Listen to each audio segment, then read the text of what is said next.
ಅಂಶಗಳನ್ನು ತಮ್ಮ ಜೊತೆ ಹಂಚಿಕೊಳ್ಬೇಕು ಅನ್ನೋ ಉದ್ದೇಶದಿಂದ ಈ ಒಂದು ಪತ್ರಿಕಾಗೋಷ್ಠಿಯನ್ನು ನಾವು ಕರೆದಿದ್ದೇವೆ. ಈಗಾಗಲೇ ನಮ್ಮ ರಾಜ್ಯದ ಅಧ್ಯಕ್ಷರು ಮತ್ತು ವಿರೋಧ ಪಕ್ಷದ ನಾಯಕರು ಈ ಒಂದು ರಾಷ್ಟ್ರೀಯ ಶಿಕ್ಷಣ ನೀತಿ ಬಗ್ಗೆ ಅವರು ಹೇಳಿಕೆಯನ್ನು ನೀಡಿದ್ದಾರೆ. ನಿಜವಾಗ್ಲೂ ಕೂಡ ಈ ರಾಷ್ಟ್ರೀಯ ಶಿಕ್ಷಣ ನೀತಿ ಇದು ಜಾರಿ ಬರೋದ್ರಿಂದ ಇದು ರಾಜ್ಯಕ್ಕೆ ಒಂದು ಮಾರಕವಾದಂಥ ಒಂದು ಶಿಕ್ಷಣ ನೀತಿ ಅಂತ ಹೇಳಿದ್ರೆ ತಪ್ಪಾಗೋದಿಲ್ಲ. ಬಹಳಷ್ಟು ಈ ಶಿಕ್ಷಣ ನೀತಿಯ ಬಗ್ಗೆ ಬಹಳ ಚರ್ಚೆ ಆಗಬೇಕಾಗಿತ್ತು, ಬಹಳಷ್ಟು ಸಂಶೋಧನೆಗಳಾಗಬೇಕಾಗಿತ್ತು, ಪಾರ್ಲಿಮೆಂಟ್ನಲ್ಲಿ ಅಸೆಂಬ್ಲಿನಲ್ಲಿ ಚರ್ಚೆಗಳಾಗಿ ಸಾಧಕ ಬಾಧಕಗಳ ಬಗ್ಗೆ ಯಾವುದೂ ಚರ್ಚೆನೆ ಆಗದಂಗೆ ಇವತ್ತು ಏಕಾಏಕಿ ಈ ಒಂದು ಶಿಕ್ಷಣ ನೀತಿಯನ್ನು ಜಾರಿಗೆ ತರಿಸ್ತಾ ಇರ್ತಕ್ಕಂಥ ಒಂದು ದುರದೃಷ್ಟ ಬೆಳವಣಿಗೆ ಇದು. ಈ ಒಂದು NEP-ಇಂದ ಈ ಒಂದು ವಿದ್ಯಾಕ್ಷೇತ್ರಕ್ಕೆ ಶೈಕ್ಷಣಿಕ ಪ್ರಗತಿಗೆ ಬಹಳ ಹಿನ್ನಡೆ ಆಗುತ್ತಿದ್ದು. ಹಿನ್ನಡೆ ಅಂದರೆ ಹಿಮ್ಮುಖ ನೀತಿ ಇದು ಯಾವತ್ತೂ ಕೂಡ ಯಾವುದೇ ಒಂದು ನೀತಿ ತಂದಾಗ, ರಾಷ್ಟ್ರೀಯ ಶಿಕ್ಷಣ ನೀತಿ ತಂದಾಗ ಅದು ಫಾರ್ವರ್ಡ್ ಇರಬೇಕು, ಮುನ್ನೋಟ ಇರಬೇಕು. ಆದರೆ ಇದರಲ್ಲಿ ಹಿನ್ನೋಟವನ್ನು ನಾವು ಕಾಣ್ತಾ ಇರ್ತಕ್ಕಂಥದ್ದು. ಮತ್ತೆ ವಿಶೇಷವಾಗಿ ರಾಷ್ಟ್ರೀಯ ಶಿಕ್ಷಣ ನೀತಿ ಅವೈಜ್ಞಾನಿಕವಾಗಿ ಕೂಡಿರ್ತಕ್ಕಂಥದ್ದು. ಇದು ಸೈಂಟಿಫಿಕ್ ಆಗಿಲ್ಲ, ಇದು ಅವೈಜ್ಞಾನಿಕವಾಗಿ ಕೂಡಿರ್ತಕ್ಕಂಥದ್ದು. ಮತ್ತೆ ಈ ಒಂದು ರಾಷ್ಟ್ರೀಯ ಶಿಕ್ಷಣ ನೀತಿ ಕನ್ನಡ ಅವತರಣಿಕೆಯಲ್ಲಿ ನೀವು ಪ್ರಿಂಟೌಟ್ ತಗೊಂಡಾಗ 11.1 ಕನ್ನಡ ಅವತರಣಿಕೆ, ಅದರಲ್ಲಿ ಒಂದು ಮೆನ್ಷನ್ ಮಾಡಿದರೆ 7ನೇ ಶತಮಾನದಲ್ಲಿ ಬಾಣಭಟ್ಟ ಎಂಬ ಕವಿ ಬರೆದ ಕಾದಂಬರಿ ಎಂಬ ಕೃತಿ ಆಧಾರಿತ 64 ವಿದ್ಯೆಗಳನ್ನು ಕಲಿಸಿಕೊಡುವುದು ಅಂತಕ್ಕಂಥದ್ದು. ಅಂದರೆ ಕಾಲ್ಪನಿಕ ಮತ್ತು ಪುರಾಣಗಳನ್ನು ಒಳಗೊಂಡಂತ ಈ ಶಿಕ್ಷಣ ನೀತಿ. ಅದಕ್ಕೆ ಹೇಳಿದ್ ನಾನು ಇದು ಅವೈಜ್ಞಾನಿಕವಾಗಿ ಕೂಡಿರ್ತಕ್ಕಂಥದ್ದು ಅಂತ ಹೇಳಿ. ಮತ್ತೆ ವಿಶೇಷವಾಗಿ ಈ ರಾಷ್ಟ್ರೀಯ ಶಿಕ್ಷಣ ನೀತಿಯನ್ನ 1968ರಲ್ಲಿ ಶ್ರೀಮತಿ ಇಂದಿರಾ ಗಾಂಧಿಯವರು ಆ ಸಂದರ್ಭದಲ್ಲಿ ಶಿಕ್ಷಣ ನೀತಿಯನ್ನ ಜಾರಿಗೊಳಿಸಿದ್ದಾರೆ. ಮತ್ತೆ 1986ರಲ್ಲಿ ಅಂದಿನ ಪ್ರಧಾನಮಂತ್ರಿಗಳಾದಂಥ ರಾಜೀವ್ ಗಾಂಧಿಯವರು ಕೂಡ ಈ ಶಿಕ್ಷಣ ನೀತಿಯನ್ನ ತರುವಂತ ಪ್ರಯತ್ನ ಮಾಡಿದ್ರು. ಮತ್ತೆ 1992ರಲ್ಲಿ ಅಂದಿನ ಪ್ರಧಾನಮಂತ್ರಿ ಸನ್ಮಾನ್ಯ PV ನರಸಿಂಹರಾವ್ ಅವರು ಈ ಶಿಕ್ಷಣ ನೀತಿಯನ್ನ ಜಾರಿಗೊಳಿಸ್ತಾರೆ. ಆ ಸಂದರ್ಭದಲ್ಲಿ ಪ್ರೊಫೆಸರ್ ಕೊತಾರಿಯಾ ಕಮಿಷನ್ನ ನೇಮಕ ಮಾಡಿ ಸುಮಾರು 17 ಜನ ಎಕ್ಸ್ಪರ್ಟ್ಸ್ ಇರ್ತಾರೆ. ಅದರಲ್ಲಿ 17 ಜನ ಎಕ್ಸ್ಪರ್ಟ್ಸ್, ಅದರಲ್ಲಿ 7 ಜನ ವಿದೇಶಿ ಶಿಕ್ಷಣ ತಜ್ಞರು ಇರ್ತಾರೆ ಅದರಲ್ಲಿ. ಸೊ ಹಾಗಾಗಿ ವ್ಯಾಪಕವಾದಂಥ ಚರ್ಚೆ ಆಗುತ್ತೆ. ಕೇಂದ್ರ ಮತ್ತು ರಾಜ್ಯ ಸರ್ಕಾರಗಳ ಪರಸ್ಪರ ಹೊಂದಾಣಿಕೆ ಮೇಲೆ ಆ ಸಂದರ್ಭದಲ್ಲಿ ಶಿಕ್ಷಣ ನೀತಿಯನ್ನ ಜಾರಿಗೊಳಿಸಿದ್ದಾರೆ. ಇಲ್ಲಿ ಡಾಕ್ಟರ್ ಕಸ್ತೂರಿ ರಂಗನ್ ಸಮಿತಿಯ ವರದಿ ಆಧಾರಿತ ಶಿಕ್ಷಣ ನೀತಿಯನ್ನು ಜಾರಿಗೆ ತಂದಿದ್ದಾರೆ. ಡಾಕ್ಟರ್ ಕಸ್ತೂರಿ ರಂಗನ್ ಅವ್ರ ಬಗ್ಗೆ ನಮಗೆ ಅಪಾರವಾದಂಥ ಗೌರವ ಇದೆ. ಅವರು ಇಸ್ರೋನ ಮುಖ್ಯಸ್ಥರಾಗಿ ಕೆಲಸ ಮಾಡಿದ್ದಾರೆ. ಮತ್ತೆ ಎಜುಸ್ಯಾಟ್ ಶಿಕ್ಷಣ, ಉಪಗ್ರಹ ಆಧಾರಿತ ಶಿಕ್ಷಣ ಜಾರಿಗೊಳಿಸುವಂತ ಪ್ರಯತ್ನದಲ್ಲೂ ಕೂಡ ಕಸ್ತೂರಿ ರಂಗನ್ ಅವರು ಇದ್ರು. ನಾನು ಲೋಕಸಭಾ ಸದಸ್ಯನಾಗ 10 ವರ್ಷ ಇದ್ದಂಥ ಸಂದರ್ಭದಲ್ಲೂ ಕೂಡ ದೆಹಲಿನಲ್ಲಿ ಅವರಿಗೆ ಹೋಗಿ ನಾನು ಭೇಟಿಯಾಗಿದ್ದೆ. ಆದರೆ ಆ ಸಮಿತಿಯಲ್ಲಿ ಇರ್ತಕ್ಕಂಥ ಬಹುತೇಕ ಸದಸ್ಯರು ಅವರ ಬ್ಯಾಕ್ಗ್ರೌಂಡ್ ನೋಡಿದಾಗ, ನೀವು ಅವರ ಒಂದು ಬ್ಯಾಕ್ಗ್ರೌಂಡ್ ನೋಡಿದಾಗ, ಒಬ್ಬರು ಶ್ರೀಧರನ್ ಅಂತ ಆ ಸಮಿತಿಯಲ್ಲಿ ಇದ್ದಾರೆ. ಆ ಸಮಿತಿಯ ಅವರು RSSನ ಸಂಘಚಾಲಕರು. ಅವರು ಅಂಥವ್ರನ್ನ ಈ ಒಂದು ಕಮಿಟಿಯಲ್ಲಿ ಹಾಕೊಂಡು ಸಂಪೂರ್ಣವಾಗಿ ಇದು ಒಂದು ಕೇಸರೀಕರಣ ಮಾಡುವಂತ ಹುನ್ನಾರ ನಾವು ಕಾಣಬಹುದಾಗಿದೆ. ಮತ್ತೆ ಇನ್ನೊಬ್ರು ಮಾನ್ಯ ನಡ್ಡಾ ಅವರ ಸಮಿತಿನಲ್ಲಿ ಒಬ್ರು ಅವರ OSD ಆಗಿ ಕೆಲಸ ಮಾಡಿದಂಥವರು ಕೂಡ ಇದ್ದಾರೆ. ಅವರು ಕೂಡ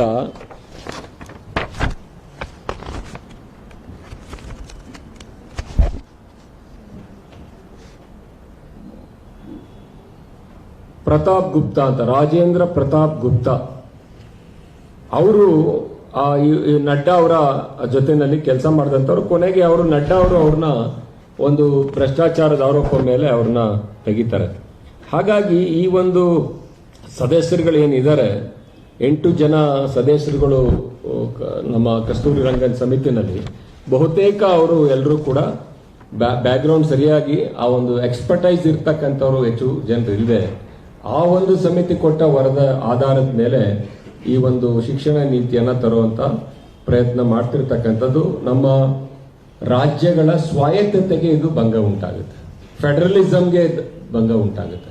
ಕಾರಣ ಏನಪ್ಪಾ ಅಂದ್ರೆ ಇವರ ಇಂಟೆನ್ಷನ್ 3 ಲ್ಯಾಂಗ್ವೇಜ್ ಸಿಸ್ಟಮ್, ಹಿಂದಿ ಮತ್ತು ಸಂಸ್ಕೃತವನ್ನ ಹೇರುವಂತ ಪ್ರಯತ್ನ ಮಾಡ್ತಾ ಇದ್ದಾರೆ.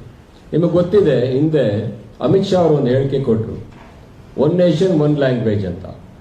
ಆ ಸಂದರ್ಭದಲ್ಲಿ ಇಡೀ ತಮಿಳುನಾಡು ಕರೆ ಕೊಟ್ಟರು, ಬಂದ್ಗೆ ಪ್ರತಿಭಟನೆ ಕರೆ ಕೊಟ್ಟರು ಇಡೀ ತಮಿಳುನಾಡು. ಆ ಸಂದರ್ಭದಲ್ಲಿ ಆ ಹಿಂದಿ ನಾನು ಆ ಹೇರಿಕೆ ಮಾಡೋದಿಲ್ಲ ಅಂತ ಹೇಳಿ ಸ್ಟೇಟ್ಮೆಂಟ್ ಕೊಟ್ಟರು ಅಗೇನ್ ಅಮಿತ್ ಶಾ ಅವರು.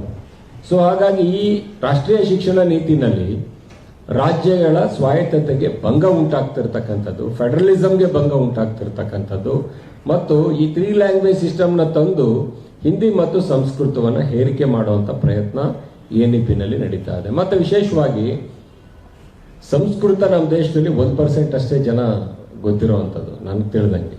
ಸೊ ಹಾಗಾಗಿ ಅದನ್ನು ಕೂಡ ಬಲವಂತವಾಗಿ ಏರುವಂತ ಪ್ರಯತ್ನ ಈ ರಾಷ್ಟ್ರೀಯ ಶಿಕ್ಷಣ ನೀತಿ ಮುಖಾಂತರ ಮಾಡ್ತಾ ಇರ್ತಕ್ಕಂಥದ್ದು ಒಂದು ದುರ್ದೈವದ ಸಂಗತಿ. ಮತ್ತೆ ವಿಶೇಷವಾಗಿ 3ನೇ ವಯಸ್ಸಿಗೆ ಶಾಲೆಗೆ ಮಕ್ಕಳಿಗೆ ಪ್ರವೇಶ ಎನ್ಇಪಿನಲ್ಲಿ ಮಾಡಿರ್ತಕ್ಕಂಥದ್ದು. 3ನೇ ವರ್ಷಕ್ಕೆ ಅವ್ರಿಗೆ ನಾವು ಶಾಲೆಗೆ ಸೇರಿಸ್ಬೇಕು ಅಂದ್ರೆ ಅದಕ್ಕೆ ಬೇಕಾಗಿರ್ತಕ್ಕಂಥ ಮೂಲಭೂತ ಸೌಕರ್ಯಗಳನ್ನ ಮಾಡಿದೀವ ಅಂತಕ್ಕಂಥದ್ದನ್ನ ಸರ್ಕಾರ ಹೇಳಿಸ್ಬೇಕಾಗುತ್ತೆ. 3ನೇ ವರ್ಷಕ್ಕೆ ಈಗಾಗಲೇ ತಾವು ನೋಡಿದಿರ, ಗ್ರಾಮಾಂತರ ಪ್ರದೇಶದಲ್ಲಿ ಅಂಗನವಾಡಿ ಸೆಂಟರ್ಸ್ ಏನಿದೆ, ಅಂಗನವಾಡಿ ಸೆಂಟರ್ಸ್ ಇಡೀ ದೇಶದಲ್ಲಿ ಸುಮಾರು 3,62,940 ಅಂಗನವಾಡಿ ಕೇಂದ್ರಗಳಿದೆ. ಅದರಲ್ಲಿ 50% ರೆಂಟೆಡ್ ಬಿಲ್ಡಿಂಗ್ ಇದೆ. ಮತ್ತೆ ಶೌಚಾಲಯದ ವ್ಯವಸ್ಥೆ ಇಲ್ಲ, ನೀರಿನ ವ್ಯವಸ್ಥೆ ಇಲ್ಲ. ಮತ್ತೆ ಅಂಗನವಾಡಿ ಕಾರ್ಯಕರ್ತೆಯರೀಗ ನೇಮಕ, ಟೀಚರ್ಸ್ ಅಲ್ಲ ಅವರು, ಅಂಗನವಾಡಿ ಕಾರ್ಯಕರ್ತೆಯರು. ಸಿಟಿಗಳಲ್ಲಿ ಎಲ್ಲ ರೀತಿಯಾದಂಥ ವ್ಯವಸ್ಥೆ ಇದೆ. ಸಿಟಿಗಳಲ್ಲಿ ನರ್ಸರಿ ಶಾಲೆಗಳಿರ್ತವೆ, ಅಲ್ಲಿ ಪ್ರೈವೇಟ್ ಶಾಲೆಗಳಿರ್ತದೆ, ತಗೊಂಡೋಗಿ ಸೇರಿಸ್ತಾರೆ ಮಕ್ಕಳನ್ನ. ಆದರೆ ಗ್ರಾಮಾಂತರ ಪ್ರದೇಶದಲ್ಲಿ ಅಂಗನವಾಡಿ ಕೇಂದ್ರಗಳೇ ಅವ್ರು 3ನೇ ತರಗತಿಯಿಂದ 3ನೇ ವರ್ಷಕ್ಕೆ ಸೇರಿಸಬೇಕು ಅಂದ್ರೆ ಅಂಗನವಾಡಿ ಕೇಂದ್ರಗಳು ಅಲ್ಲಿ ಸೌಕರ್ಯವನ್ನು ಒದಗಿಸಬೇಕು. ಸೊ ಆ ಕಾರ್ಯಕರ್ತೆಯರಿಗೆ, ಅಂಗನವಾಡಿ ಟೀಚರ್ಸ್ ಅಲ್ಲ ಕಾರ್ಯಕರ್ತೆಯರಿಗೆ ಸರ್ಕಾರ ಕೊಡ್ತಿರ್ತಕ್ಕಂಥದ್ದು ಗೌರವಧನ. ತಿಂಗಳಿಗೆ ಬರೀ 4,500 ಗೌರವಧನ ಕೊಡ್ತಾ ಇದ್ದಾರೆ. ಹಾಗಾಗಿ ಅವ್ರಿಗೆ ಯಾವುದೇ ರೀತಿಯಾದಂಥ ಟ್ರೈನಿಂಗ್ ಕೂಡ ಆಗಿಲ್ಲ. ಈಗ ಹೇಳ್ತಿದ್ದಾರೆ 6 ತಿಂಗಳು ಟ್ರೈನಿಂಗ್ ಕೊಡ್ತೀವಿ ಅಂತ. ಮೂಲಭೂತ ಸೌಕರ್ಯಗಳನ್ನು ಒದಗಿಸಿಲ್ಲ. ಈ ವರ್ಷನೇ ಪ್ರಾರಂಭ ಮಾಡ್ತೀವಿ ಅಂತ ಹೇಳ್ತಾ ಇದ್ದಾರೆ. ಮತ್ತು ಸಾಕಷ್ಟು ಟೀಚರ್ಸ್ ಪೋಸ್ಟ್ ಇಡೀ ದೇಶದಲ್ಲಿ ಈಗ ಟೀಚರ್ಸ್ ಬೇಕು. ಸುಮಾರು 10 ಲಕ್ಷ ಸರ್ಕಾರಿ ಶಾಲೆಗಳಲ್ಲಿ ಟೀಚರ್ಸ್ನ ಕೊರತೆ ಇದೆ. ಟೀಚರ್ಸ್ ಅವೈಲಬಿಲಿಟಿ ಇಲ್ಲ. ಅದು ನೇಮಕ ಆಗಬೇಕು. ಯಾವುದೇ ರೀತಿಯಾದಂಥ ನರ್ಸರಿ ವ್ಯವಸ್ಥೆ ಆಗಲಿ, ಶಾಲೆಗಳ ವ್ಯವಸ್ಥೆ ಆಗಲಿ ಪರಿಪೂರ್ಣವಾಗಿ ಆಗದೇನೆ, ಇನ್ಫ್ರಾಸ್ಟ್ರಕ್ಚರ್ ಕೊಡದೇನೆ, ಟೀಚರ್ಸ್ ನೇಮಕ ಆಗದೇನೆ, ತರಬೇತಿ ಕೊಡದೇನೆ ಏಕಾಏಕಿ ಈ ವರ್ಷ ನಾವು ಎನ್ಇಪಿನ ತರಾತುರಿಯಲ್ಲಿ ಇಡೀ ದೇಶದಲ್ಲಿ ಯಾವ ರಾಜ್ಯದಲ್ಲೂ ಇನ್ನೂ ಮುಂದೆ ಬಂದಿಲ್ಲ. ಕರ್ನಾಟಕದಲ್ಲಿ ನಾವು ಪ್ರಪ್ರಥಮ ಬಾರಿಗೆ ಜಾರಿಗೆ ತಂದು ಅನ್ನೋ ಒಂದು ಬಹಳ ಕಿರೀಟ ತಗೊಳ್ಬೇಕು ಅಂತೇಳಿ ಪ್ರಯತ್ನ ಮಾಡ್ತಿದ್ದಾರೆ. ದುರ್ದೈವದ ಸಂಗತಿ ಇದು. ಕರ್ನಾಟಕ ಒಂದು ಪ್ರಗತಿಪರ ರಾಜ್ಯ. ಭಾರತ ದೇಶದಲ್ಲಿ ಕರ್ನಾಟಕ ಒಂದು ಪ್ರಗತಿಪರ ರಾಜ್ಯ. ಇಂಥ ರಾಜ್ಯದಲ್ಲಿ ಸೌಲಭ್ಯಗಳನ್ನು ಕೊಟ್ಟು ಎಲ್ಲ ರೀತಿಯಾದಂಥ ಅವಕಾಶಗಳನ್ನ ಮಾಡಿಕೊಟ್ಟು ಪ್ರಯತ್ನ ಮಾಡಬೇಕು. ಅದನ್ನ ಬಿಟ್ಟು ಈ ಒಂದು ಶಿಕ್ಷಕರ ಕೊರತೆ, ಅಂಗನವಾಡಿ ಸೌಲಭ್ಯಗಳು ಮತ್ತೆ ಎನ್ಇಪಿಯಿಂದ ಏನಾಗಿದೆ, ಒಂದು ಅರ್ಬನ್ ರೂರಲ್ ಇಲ್ಲಿ ಭೇದ ಭಾವ ಬಂದೇ ಬರುತ್ತೆ. ಮತ್ತೆ ಬಡವ ಶ್ರೀಮಂತ ವಿದ್ಯಾರ್ಥಿಗಳಿಗೆ ನಡುವೆ ಅಂತರ ಹೆಚ್ಚಾಗುವಂತ ಅವಕಾಶ ಇದೆ. ಇದರಲ್ಲಿ ಬಡವ ಮತ್ತು ಶ್ರೀಮಂತ ವಿದ್ಯಾರ್ಥಿಗಳ ಅಂತರ ಹೆಚ್ಚಾಗುವ ಸಾಧ್ಯತೆ ಇದೆ. ಮತ್ತು ಗ್ರಾಮೀಣ ಪ್ರದೇಶ ಮತ್ತು ಪಟ್ಟಣ ಇದ್ರಲ್ಲೂ ಕೂಡ ಅಂತರ ಹೆಚ್ಚಾಗುವ ಚಾನ್ಸಸ್ ಇದೆ. ಇದರಲ್ಲೇ ನಾನು ಹೇಳಿದ್ನಲ್ಲ ಇನ್ಫ್ರಾಸ್ಟ್ರಕ್ಚರ್ದು. ಹಿಂದೆ ಇದೇ ಅಟಲ್ ಬಿಹಾರಿ ವಾಜಪೇಯಿ ಅವರು ಇರಬೇಕಾದ್ರೆ ಸರ್ವ ಶಿಕ್ಷಣ ಅಭಿಯಾನ್ ಯೋಜನೆ ಜಾರಿಗೆ ತಂದ್ರು. ವಾಜಪೇಯಿ ಅವರು ಇರಬೇಕಾದ್ರೆ ಸರ್ವ ಶಿಕ್ಷಣ ಅಭಿಯಾನ್ ಯೋಜನೆ ಜಾರಿಗೆ ತಂದ್ರು. ಆ ಸಂದರ್ಭದಲ್ಲಿ ಯಾವ ಗ್ರಾಮದಲ್ಲಿ ಶಾಲೆ ಇಲ್ಲ ಆ ಗ್ರಾಮದಲ್ಲಿ ಶಾಲೆ ಆಗ್ಬೇಕು. ಆಗ ಪ್ರಾಥಮಿಕ ಶಿಕ್ಷಣದಲ್ಲಿ ಒಂದು ಕ್ರಾಂತಿಕಾರಿಕ ಬದಲಾವಣೆ ತರತಕ್ಕಂಥ ಯೋಜನೆ ಅದು. ತದನಂತರ ಅದನ್ನ ಕಂಟಿನ್ಯೂ ಮಾಡ್ಕೊಂಡು ಬಂದ್ರು. ಡಾಕ್ಟರ್ ಮನಮೋಹನ್ ಸಿಂಗ್ ಅವರು ಪ್ರಧಾನಮಂತ್ರಿಗಳಾಗಿದ್ದಂಥ ಸಂದರ್ಭದಲ್ಲೂ ಕೂಡ ಅದಕ್ಕೆ ಹೆಚ್ಚಿನ ಅನುದಾನವನ್ನ ಸರ್ವ ಶಿಕ್ಷಣ ಅಭಿಯಾನಕ್ಕೆ ಕೊಡುವಂತ ಪ್ರಯತ್ನ ಮಾಡಿದ್ರು. ಮತ್ತೆ ರಾಷ್ಟ್ರೀಯ ಮಾಧ್ಯಮಿಕ ಯೋಜನೆ ಅಂತೇಳಿ ಡಾಕ್ಟರ್ ಮನಮೋಹನ್ ಸಿಂಗ್ ಅವರು ಆ ಯೋಜನೆನ 2010ರಲ್ಲಿ ಪ್ರಾರಂಭ ಮಾಡ್ತಾರೆ. ಒಂದು ಸರ್ವ ಶಿಕ್ಷಣ ಅಭಿಯಾನ ಪ್ರಾಥಮಿಕ ಶಾಲೆಗಳ ಅಭಿವೃದ್ಧಿಗೆ, ಅದು ವಾಜಪೇಯಿ ಅವ್ರ ಕಾಲದಲ್ಲಿ ಆಯಿತು. ರಾಷ್ಟ್ರೀಯ ಮಾಧ್ಯಮಿಕ ಯೋಜನೆ ಇದು ಡಾಕ್ಟರ್ ಮನಮೋಹನ್ ಸಿಂಗ್ ಅವರು ಮಿಡ್ಲ್ ಸ್ಕೂಲ್ ಮತ್ತು ಹೈಸ್ಕೂಲ್ನಲ್ಲಿ ಮೂಲಭೂತ ಸೌಕರ್ಯಗಳ ಕೊರತೆ ನೀಗಿಸಬೇಕು ಅಂತೇಳಿ ಆ ಯೋಜನೆ ಜಾರಿಗೆ ತಂದು ಅನುದಾನವನ್ನು ಬಿಡುಗಡೆ ಮಾಡ್ತಾರೆ. ಈಗ ಏನಾಗಿದೆ, ಮೋದಿ ಸರ್ಕಾರ ಬಂದ ಮೇಲೆ ಕಳೆದ 7 ವರ್ಷದಿಂದ ಸರ್ವ ಶಿಕ್ಷಣ ಅಭಿಯಾನಕ್ಕೂ ಅನುದಾನ ಬಿಡುಗಡೆ ಮಾಡಿಲ್ಲ, ರಾಷ್ಟ್ರೀಯ ಮಾಧ್ಯಮಿಕ ಅಭಿಯಾನ ಯೋಜನೆಗೂ ಕೂಡ ಹಣವನ್ನ ಕೊಟ್ಟಿಲ್ಲ. ನೀವು ರಾಜ್ಯಗಳನ್ನೇ ಅನುದಾನವನ್ನ ಕೊಡಬೇಕು ಅಂತ ಹೇಳಿ ಆ ಎರಡೂ ಯೋಜನೆಗಳಿಗೆ ಅನುದಾನವನ್ನ ನೀಡದೇ ಇರತಕ್ಕಂಥದ್ದು ಬಹಳ ದುರಂತದ ಸಂಗತಿ. ಮತ್ತೆ ಇದರಲ್ಲಿ ಆನ್ಲೈನ್ ಎಜುಕೇಶನ್ 20% ಇರೋದನ್ನ 50% ಹೇಳ್ತೀವಿ ಅಂತ NEP-ನಲ್ಲಿ ಹೇಳ್ತಾರೆ. ನಿಮಗೆ ಗೊತ್ತಿದೆ ಕಂಪ್ಯೂಟರ್ ಪ್ರಾಬ್ಲಮ್ ಯಾವ ರೀತಿ ಗ್ರಾಮಾಂತರ ಪ್ರದೇಶದಲ್ಲಿದೆ ಅಂತೇಳಿ. ಕಂಪ್ಯೂಟರ್ನ ಸೌಲಭ್ಯಗಳಿಲ್ಲ, ಇಂಟರ್ನೆಟ್ ಸೌಲಭ್ಯಗಳಿಲ್ಲ. ಒಂದು ವರದಿ ಆಧಾರಿತವಾಗಿ ನಮ್ಮ ದೇಶದಲ್ಲಿ ಸರ್ಕಾರಿ ಶಾಲೆಗಳಲ್ಲಿ ಇರ್ತಕ್ಕಂಥದ್ದು 9.85% ಅಷ್ಟೇ ಕಂಪ್ಯೂಟರ್ಸ್ ಅವೈಲಬಲ್ ಇರೋದು. ಇನ್ ಕೇಸ್ ಕಂಪ್ಯೂಟರ್ಸ್ ಇದ್ರೂ ಟ್ರೈನ್ ಟೀಚರ್ಸ್ ಇಲ್ಲ. ಮತ್ತೆ ಇಂಟರ್ನೆಟ್ ಸೌಲಭ್ಯ ಇರೋದು ಇಡೀ ದೇಶದಲ್ಲಿ ಕೇವಲ 4.09% ಮಾತ್ರ ಇಂಟರ್ನೆಟ್ ಸೌಲಭ್ಯಗಳು ಗ್ರಾಮಾಂತರ ಪ್ರದೇಶದಲ್ಲಿಲ್ಲ. ಕಂಪ್ಯೂಟರ್ ವ್ಯವಸ್ಥೆಗಳಿಲ್ಲ, ಮೂಲಭೂತ ಸೌಕರ್ಯ ಇಲ್ಲ. ಅದರಿಂದನೇ ಹೇಳಿದ್ ನಾನು, ಪಟ್ಟಣ ಮತ್ತು ಅರ್ಬನ್ ಮತ್ತು ರೂರಲ್ ಇದರಲ್ಲಿ ಬಹಳಷ್ಟು ವ್ಯತ್ಯಾಸಗಳು ಕಾಣ್ತಕ್ಕಂಥದ್ದು. ಮತ್ತು ಬಡವ ಶ್ರೀಮಂತರ, ಯಾಕಂದ್ರೆ ಶ್ರೀಮಂತರಿರೋರು ಪ್ರೈವೇಟ್ ಸ್ಕೂಲ್ ಸೇರಿಸ್ಕೋತಾರೆ, ಸಿಟಿಗಳು ಸೇರಿಸ್ತಾರೆ. ಬಡವರ ಮಕ್ಕಳು, ಕಾರ್ಮಿಕರ ಮಕ್ಕಳು, ಕೂಲಿ ಕಾರ್ಮಿಕರ ಮಕ್ಕಳು ಸರ್ಕಾರಿ ಶಾಲೆನೇ ಸೇರಬೇಕು.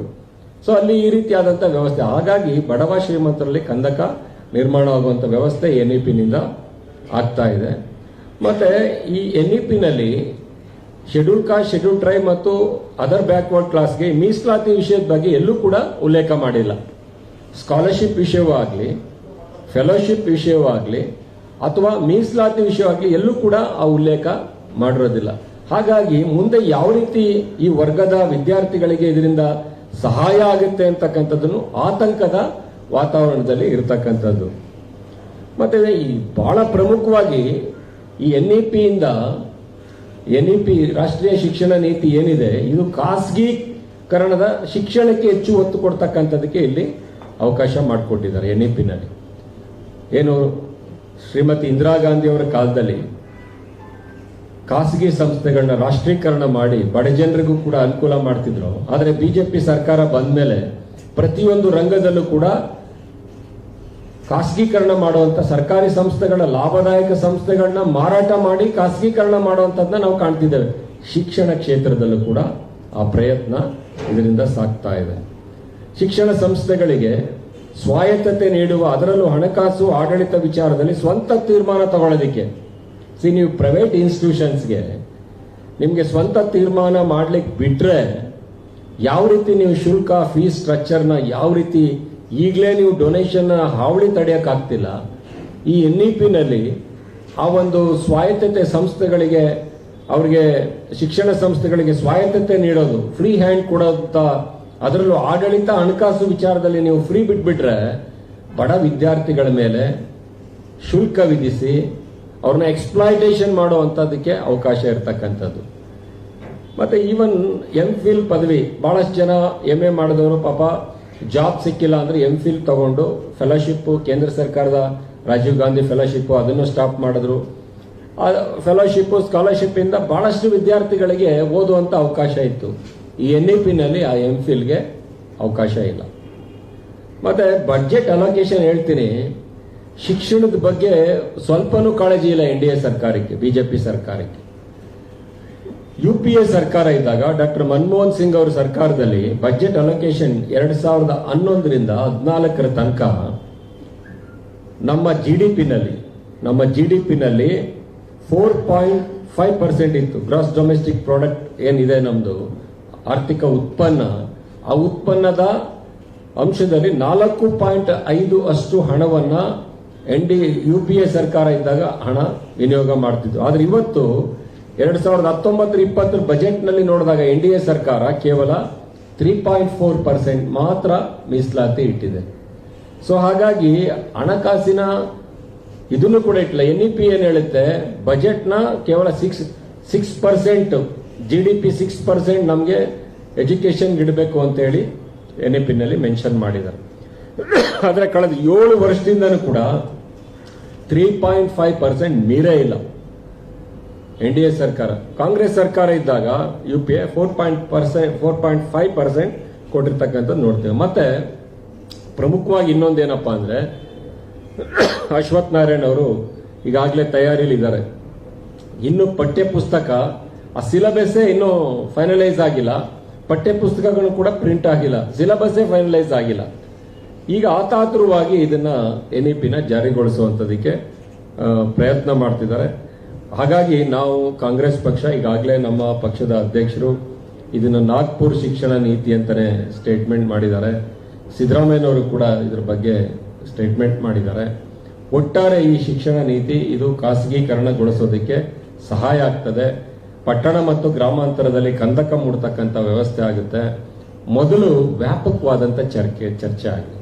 ಯಾವುದೇ ಒಂದು ನೀತಿನ ತರಬೇಕಾದ್ರೆ ಅದು ವ್ಯಾಪಕವಾಗಿ ಚರ್ಚೆ ಆಗಬೇಕು. ಪಾರ್ಲಿಮೆಂಟ್ನಲ್ಲೂ ಕೂಡ ಚರ್ಚೆ ಆಗಿಲ್ಲ, ಅಸೆಂಬ್ಲಿನಲ್ಲೂ ಕೂಡ ಚರ್ಚೆ ಆಗಿಲ್ಲ, ಅಥವಾ ಶಿಕ್ಷಣ ಸಂಸ್ಥೆಗಳಲ್ಲೂ ಕೂಡ ಇದ್ರ ಬಗ್ಗೆ ಚರ್ಚೆ ಆಗಿ ಆಗು ಹೋಗುಗಳು ಸಾಧಕ ಬಾಧಕಗಳನ್ನ ಚರ್ಚೆ ಆಗಿ ಇದು ಬೇಕಾಗಿರ್ತಕ್ಕಂಥ ಮೂಲಭೂತ ಸೌಕರ್ಯಗಳನ್ನ ಒದಗಿಸಿ ಈ ಪ್ರಯತ್ನ ಮಾಡಬಹುದಿತ್ತು. ಯಾಕೆಂದ್ರೆ ಲಾರ್ಡ್ ಮೆಕಾಲೆ 1835ರಲ್ಲಿ ನಮ್ಮ ದೇಶಕ್ಕೆ ಶಿಕ್ಷಣ ಒಂದು ನೀತಿಯನ್ನ ಕೊಟ್ಟಿದ್ದಾರೆ. ಸಮಾನ ಶಿಕ್ಷಣ ನೀತಿ ಅದು, ಮತ್ತೆ ಜಾಗತಿಕ ಶಿಕ್ಷಣ, ವರ್ಲ್ಡ್ ಕ್ಲಾಸ್ ಎಜುಕೇಶನ್ ಅದು, ಮತ್ತೆ ಯಾವುದೇ ಅಂತರ ಇರಲಿಲ್ಲ ಅಲ್ಲಿ. ಬಡವ ಬಲ್ಲಿದ ಅಂತಕ್ಕಂಥದ್ದಲ್ಲ. ಬಡವನು ಹಿಂದಿನ ಕಾಲದಲ್ಲಿ ಬರೀ ಶ್ರೀಮಂತರು ಮಾತ್ರ ಅವಕಾಶ ಇತ್ತು, ಉಳ್ಳವ್ರಿಗೆ ಮಾತ್ರ, ಅದು ಮುಂದುವರೆದವ್ರಿಗೆ ಮಾತ್ರ ಅವಕಾಶ ಇತ್ತು. ಆದ್ರೆ ಎಲ್ರಿಗೂ ಸಮಾನವಾದಂತ ಶಿಕ್ಷಣ ವ್ಯವಸ್ಥೆಯನ್ನ ಲಾರ್ಡ್ ಮೆಕಾಲೆ ಅದನ್ನ ಬಿಜೆಪಿಯವರು ವಿಧಿಸ್ತಾರೆ. ಯಾಕೆ ಬಿಜೆಪಿಯವರು ವಿಧರಿಸ್ತಾರೆ ಅಂದ್ರೆ, ಮನುವಾದಿಗಳು, ಮನುತತ್ವದಲ್ಲಿ ನಂಬಿಕೆ ಇಳಿರ್ತಕ್ಕಂಥವ್ರು, ಮತ್ತೆ ಶ್ರೇಣೀಕೃತ ಸಮಾಜವನ್ನ ಬಯಸ್ತಕ್ಕಂಥವ್ರು ಬಿಜೆಪಿಯವರು. ಹಾಗಾಗಿ ಲಾರ್ಡ್ ಮೆಕಾಲೆ ಆ ಶಿಕ್ಷಣ ಇದನ್ನ ಅವರು ಇಷ್ಟಪಡೋದಿಲ್ಲ. ಈಗಾಗಲೇ 28 ವರ್ಷ ಆಗಿದೆ ನಮ್ಮ ಈ ಎಜುಕೇಶನ್ ಸಿಸ್ಟಮ್. ರಾಜೀವ್ ಗಾಂಧಿ ಅವರು, ನರಸಿಂಹರಾವ್ ಅವ್ರ ಪೀರಿಯಡ್ ಅಲ್ಲಿ ಏನು ಅಂಗೀಕಾರ ಆಯಿತು 28 ವರ್ಷ ಆಗಿದೆ. ಸೊ ಹಾಗಾಗಿ ಈ ರಾಷ್ಟ್ರೀಯ ಶಿಕ್ಷಣ ನೀತಿಯ ವಿರುದ್ಧ ನಮ್ಮ NSUI ಘಟಕನೂ ಕೂಡ ವಿಚಾರ ಸಂಕಿರಣದ ಬಗ್ಗೆ ನಮ್ಮ ಅಧ್ಯಕ್ಷರು ಹೇಳ್ತಾರೆ. ವಿಚಾರ ಸಂಕಿರಣಗಳನ್ನ ಕೂಡ ಹಮ್ಮಿಕೊಂಡಿದ್ದೀವಿ, ಪ್ರತಿಭಟನೆಗಳನ್ನು ಕೂಡ ಅದ್ರ ಬಗ್ಗೆ ನಮ್ಮ ಸ್ಟೇಟ್ ಪ್ರೆಸಿಡೆಂಟ್ ಮಾನ್ಯ ಕೀರ್ತಿ ಗಣೇಶ್ ಅವರು ವಿಸ್ತಾರವಾಗಿ ಅದನ್ನ ನಮ್ಮ NSUI ನ ಮುಂದಿನ ಯಾವ ರೀತಿ NEP ಬಗ್ಗೆ ಅವ್ರ ಪ್ರತಿಭಟನೆ ಬಗ್ಗೆ ಅವ್ರು ತಿಳಿಸ್ತಾರೆ. ಒಟ್ಟಾರೆ ಈ ಒಂದು ಏನು ರಾಷ್ಟ್ರೀಯ ಶಿಕ್ಷಣ ನೀತಿ ಇದೆ, ಈ ಶಿಕ್ಷಣವನ್ನ ಖಾಸಗೀಕರಣಗೊಳಿಸ್ತಕ್ಕಂಥದ್ದು ಮತ್ತು ಖಾಸಗೀಕರಣಗೊಳಿಸಿ ಆ ಆರ್ಥಿಕ ಸ್ವಾಯತ್ತತೆ ಏನಿದೆ, ಆ ಶಿಕ್ಷಣ ಸಂಸ್ಥೆಗಳಿಗೆ ಸ್ವಾಯತ್ತತೆ, ಹಣಕಾಸಿನ ವಿಷಯ ಇರಬಹುದು, ಆಡಳಿತ ಸಂಪೂರ್ಣವಾಗಿ ಅವ್ರಿಗೆ ಬಿಟ್ಟು ಬಡವರ ಮಕ್ಕಳಿಗೆ ಶುಲ್ಕ ಏರಿ ತನ್ಮೂಲಕ ದೇಶೀಯದಲ್ಲಿ ಅಶಾಂತಿ ಮೂಡತಕ್ಕಂಥ ವಾತಾವರಣ ನಿರ್ಮಾಣವಾಗುತ್ತೆ. ಆ ನಿಟ್ಟಿನಲ್ಲಿ ನಾನು ಒತ್ತಾಯ ಮಾಡತಕ್ಕಂಥದ್ದು ರಾಜ್ಯ ಸರ್ಕಾರಕ್ಕೆ, ತಾವೇನು ಬಹಳ ಆತಾತುರವಾಗಿ ಮುಂದುವರೆದಿರಾ ಅದನ್ನ ತಡೆ ಹಿಡಿದು ವ್ಯಾಪಕವಾಗಿ ಇದ್ರ ಬಗ್ಗೆ ತಾವು ಚರ್ಚೆ ಮಾಡಿ, ಇದ್ರ ಬಗ್ಗೆ ಸೆಮಿನಾರ್ಸ್ ಮಾಡಿ, ಸಾಧಕ ಬಾಧಕಗಳನ್ನ ಚರ್ಚೆ ಮಾಡಿ, ಇದಕ್ಕೆ ಬೇಕಾಗಿರ್ತಕ್ಕಂಥ ಮೂಲಭೂತ ಸೌಕರ್ಯಗಳು ಇವೆಲ್ಲವನ್ನೂ ಒದಗಿಸದೆ ಏನೂ ಮಾಡದೇನೆ ತಾವು ಮುನ್ನುಗ್ಗಿದ್ರೆ ಇನ್ನೂ ಒಂದು ದೇಶದಲ್ಲಿ ದೊಡ್ಡ ಗಂಡಾಂತರ. ಯಾಕಂದ್ರೆ ಈಗಾಗಲೇ ಗಂಡಾಂತರಗಳ ಮೇಲೆ ಗಂಡಾಂತರ NDA ಸರ್ಕಾರ ಬಂದ ಮೇಲೆ ಆಗಿದೆ. ಡಿಮಾನಿಟೈಸೇಷನ್ ಒಂದು ದೊಡ್ಡ ಸಾಧನೆ ಅಂತ ತಿಳ್ಕೊಂಡ್ಬಿಟ್ಟಿದ್ರು. ನಾನು ಆ ಸಂದರ್ಭದಲ್ಲಿ ಪಾರ್ಲಿಮೆಂಟ್ ಮೆಂಬರ್ ಆಗಿದ್ದೆ. ಆ ಡಿಮಾನಿಟೈಸೇಷನ್ ತಂದಾಗ ಪಾರ್ಲಿಮೆಂಟ್ ನಲ್ಲಿ ಕೊಟ್ಟಂತ ಉತ್ತರ, ಈ ಡಿಮಾನಿಟೈಸೇಷನ್ ಈ ಒಂದು ನೋಟಿನ ಅಮಾನ್ಯೀಕರಣ ಯಾವ ಉದ್ದೇಶಕ್ಕೆ ತಂದಿದ್ದೀವಿ ಅಂತ ಹೇಳಿದ್ರು ಅಂದ್ರೆ, ಕೋಟಾ ನೋಟ್ ಪ್ರಿಂಟ್ ಆಗ್ತಿದೆ, ಕಳ್ಳ ಹಣ ಇದೆ, ಇವೆಲ್ಲವನ್ನು ಕೂಡ ನಾವು ಸ್ತಬ್ಧ ಮಾಡಲಿಕ್ಕೆ, ತಡೆ ಹಿಡಿಲಿಕ್ಕೆ ಇದನ್ನ ತಂದಿದ್ದೀವಿ ಅಂತ ಹೇಳಿದ್ರು. ಆದ್ರೆ ರಿಸರ್ವ್ ಬ್ಯಾಂಕ್ ಆಫ್ ಇಂಡಿಯಾಗೆ ಅದೇನ್ ಬ್ಯಾನ್ ಮಾಡಿದ್ರು 1000 ರೂಪೀಸ್ ಮತ್ತೆ 500 ರೂಪೀಸ್ ಎಲ್ಲವೂ ಕೂಡ ವಾಪಸ್ ಬಂದಿದೆ. ಕೇವಲ 0.17% ಮಾತ್ರ ವಾಪಸ್ ಬಂದಿಲ್ಲ. ಅಂದ್ರೆ ಅದರಿಂದ ಆರ್ಥಿಕವಾಗಿ ನಮ್ಮ ದೇಶ ಏನು ಬಹಳ GDP ಮುಂದಿತ್ತು 2% ಕಡಿಮೆ ಆಯಿತು. ಸೊ ಇದರಿಂದ ಬಹಳ ಅನಾಹುತನೂ ಕೂಡ ಆಯಿತು, ಬಹಳ ಜನರು ಸಾವು ಕೂಡ ಆಯಿತು. ಇಂಥ ಒಂದು ಸಂದರ್ಭದಲ್ಲಿ ಹೊಸ ನೀತಿಯನ್ನು ತರುವಂಥ ಸಂದರ್ಭದಲ್ಲಿ ಕೂಲಂಕುಷವಾಗಿ ಚರ್ಚೆ ಮತ್ತು ರಾಜ್ಯಗಳ ಜೊತೆ ಚರ್ಚೆ ಮಾಡಿದ್ರೆ ಬಹಳ ಒಳ್ಳೇದು. ಈಗಾಗಲೇ ವಿಶೇಷವಾಗಿ ವೆಸ್ಟ್ ಬೆಂಗಾಲ್ ಸರ್ಕಾರ, ಆಂಧ್ರ ಪ್ರದೇಶ್, ತಮಿಳುನಾಡು ಈ ರಾಷ್ಟ್ರೀಯ ಶಿಕ್ಷಣ ನೀತಿಯನ್ನು ವಿರೋಧಿಸ್ತಿದ್ದಾರೆ. ಕಾರಣ ಏನಪ್ಪಾ ಅಂದರೆ ರಾಜ್ಯಗಳಿಗೆ ಸ್ವಾಯತ್ತತೆ ಕೊಡ್ತಾ ಇಲ್ಲ, ಫೆಡರಲಿಸಮ್ಗೆ ಇದರಿಂದ ಧಕ್ಕೆ ಆಗ್ತಿದೆ. ಅದರಿಂದ ಅವರೆಲ್ಲರೂ ಕೂಡ ವಿರೋಧ ಮಾಡ್ತಾ ಇದ್ದಾರೆ. ಹಾಗಾಗಿ ಈ ನಿಟ್ಟಿನಲ್ಲಿ ಈ ರಾಷ್ಟ್ರೀಯ ಶಿಕ್ಷಣ ನೀತಿಯ ಬಗ್ಗೆ ಕೆಲವು ಅಂಶಗಳನ್ನ ತಮ್ಮ ಬಳಿಗೆ ಹಂಚ್ಕೊಳ್ಳಿಕ್ಕೆ ಈ ಪತ್ರಿಕಾಗೋಷ್ಠಿಯನ್ನು ಕರೆದಿದ್ವಿ. ಹೆಚ್ಚಿನ ವಿಡಿಯೋಗಳಿಗೆ ಪ್ರತಿಧ್ವನಿ ಯೂಟ್ಯೂಬ್ ಚಾನೆಲ್ ಸಬ್ಸ್ಕ್ರೈಬ್ ಮಾಡಿ, ಬೆಲ್ ಐಕಾನ್ ಕ್ಲಿಕ್ ಮಾಡಿ.